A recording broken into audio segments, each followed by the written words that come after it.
ভাইয়ের আমার, এবার অনেকে জিজ্ঞেস করেন হুজুর রোজা ভঙ্গের কারণগুলি কি কি কি কারণে রোজা ভাঙে? এক ছেলে জিজ্ঞেস করতেছে গেমস খেলে রোজা ভাঙবে কিনা। তাই আমি বললাম না, রোজা ভাঙবে না, তবে তোমার আমলে ঘাটতি হবে। কারণ মাহে রমাদানের সুযোগী যা পড়বা সবকিছু ডাবল ডাবল বাড়িয়ে দিবেন কে? রোজা ভাঙের কারণগুলি বলে দিয়ে যাচ্ছে, মুখস্থ করেন। যদি মুখস্থ না থাকে অনলাইনে চলে যাবে, ওখান থেকে শুনে নেবেন। রোজা ভাঙার 18টি কারণ ইমামগণরা ফতুয়া দিয়েছেন, গভীরভাবে খেয়াল করতে হবে। এই 18টি কারণ হলে রোজা ভাঙবে, নয়তো বা 18টি কারণ তার মধ্যে না পাওয়া গেলে রোজা থাকবে। সুবহানাল্লাহ।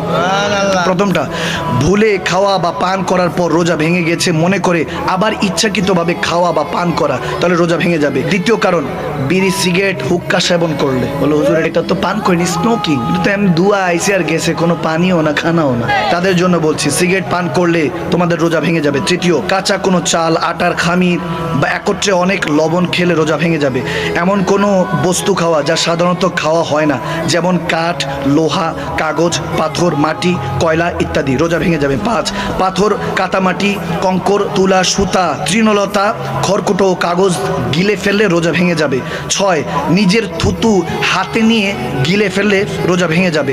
ভুলে স্ত্রীর সাথে সহবাস করার পর রোজা ভেঙে গেছে মনে করে আবার স্ত্রীর সাথে সঙ্গ জ্ঞাপন করলে, সহবাস করলে রোজা ভেঙে যাবে। এবং ফতুয়া স্বামীর মধ্যে এটা এসেছে 3য় খণ্ডে। 8 নম্বর শুনেন, কানে বা নাকের ছিদ্র দিয়ে তরল ওষুধ দিলে তাহলে রোজা ভেঙে যাবে। 9, দাঁত দিয়ে রক্ত বের হলে যদি তার থুতুর যে পরিমাণ বেশি হয়, থুতুর যেরকম রক্ত বের হচ্ছে থুতুর থেকে একটু বেশি, ওটা যদি আপনি গিলে ফেলেন তাহলে রোজা ভেঙে যাবে। 10, মুখে পান নিয়ে ঘুমিয়ে গেলে এবং সে অবস্থায় সুবে সাদিক হয়ে গেলে রোজা হবে না, রোজা ভেঙে যাবে।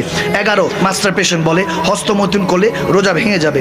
12, রোজা স্মরণ থাকা অবস্থায় কুলি কিংবা নাকে পানি দেওয়ার সময় কণ্ঠনালীতে পানি চলে গেলে, অর্থাৎ যখন অজু করব আস্তে করে এতটুক ধুবো, যদি বেশি চলে যায় তাহলে রোজা ভেঙে যাবে। 14, রাত মনে করে সুবে সাদিকের পর সেহরি খাইলে রোজা ভেঙে যাবে। এখানে আবার অনেকে বলে যে হুজুর আজান দিলে কি সেহরি করা যাবে কিনা?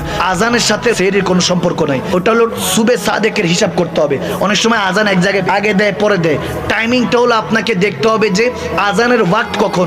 ওই সুবে সাদেক হওয়ার আগ পর্যন্ত আপনার সেহরি চলবে। তবে আজান চলাকালীন অবস্থা অনেকে খায়, তাড়াতাড়ি শেষ করে ফেলতে হবে। যে আজান হয়ে গেছে সমস্যা নেই, মাদানী হুজুর বলছে আজানে পরও খাওয়া যাবো, এরকম হলে চলবে না। 15, ইচ্ছাকৃতভাবে বমি করা বা বমি আসার পর তা গিলে ফেললে, যদি অনেক সময় অসুস্থতার কারণে বমি চলে আসে।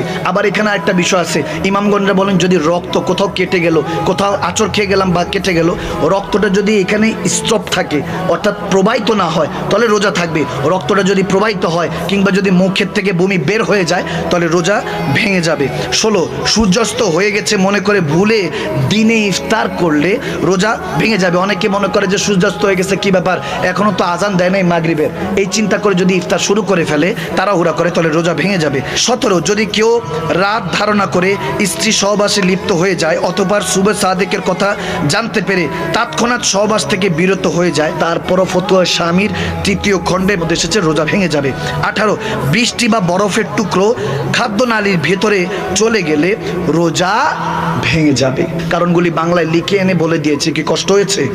এই 18টা কারণ থেকে আল্লাহ আমাদেরকে হেফাজত করুক, আমিন বলেন।